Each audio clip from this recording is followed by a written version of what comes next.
Using the eagles to fly to Mount Doom and destroy the One Ring seems about the right thing to do.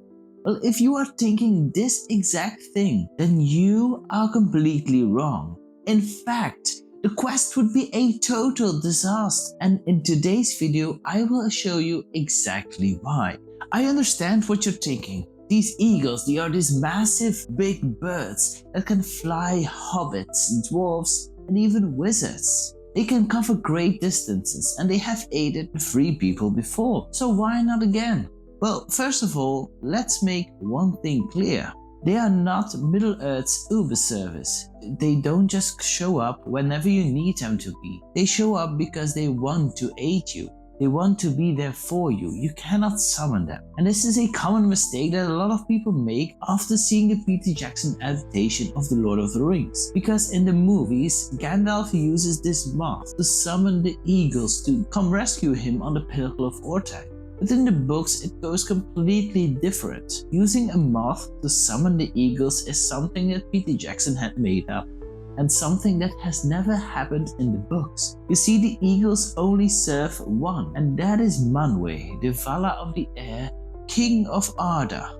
They serve him. If Manwë asks them to do something, then they will do this. They will not be commanded by any other being, only Manwë.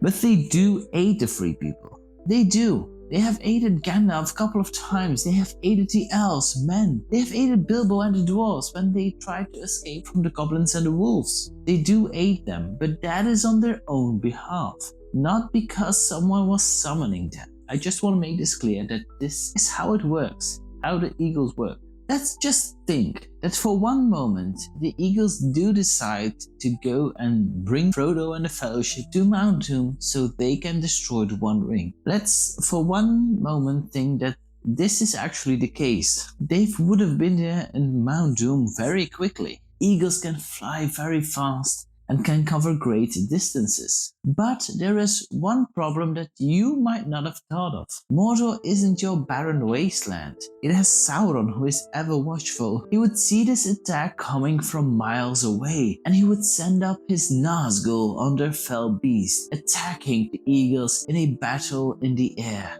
Not only would he send his Nazgul, but he would also order his orc archers to shoot arrows, and they would fly like a curtain in the sky. A cloud of arrows would be lifted up into the air, and the eagles and the Fellowship would be long gone. The quest would turn into a total disaster. You might not have thought of that, but there is one particular reason why the Fellowship could succeed on their quest. There's a reason why it worked the way it did, and that is secrecy.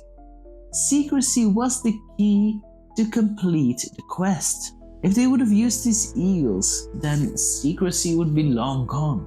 Sauron would have seen them come and the quest would turn into a total disaster. During the quest to destroy the One Ring, Sauron has never figured out what their plan was. He knew that some hobbit had his ring and that he was walking across the plains of Middle-earth, but he never thought for a second that he was on his way to Mordor to destroy the One Ring. Just impossible. It was something that could never happen. Even when Frodo and Sam walked in Mordor, Sauron knew that they were walking in Mordor. He knew the two hobbits were there in Mordor, but he never thought that the ring was with him. Let's stand that Frodo would go to Mount Doom and try to destroy it. He thought the ring was with Aragorn and that Pippin was the hobbit who had the ring. But that is a story for a completely different time. What I want to get to is that secrecy was the key to success. Secrecy was the reason that the Fellowship could succeed. Why they could destroy the One Ring. Why Sauron could be defeated.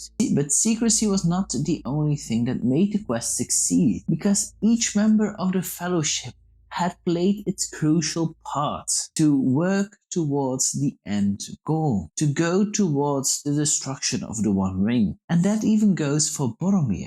Boromir is even one of the most key figures in the completion of the One Ring. And if you want to know more why that is, then this is your next video to watch. And I'll see you in the next one. Bye bye.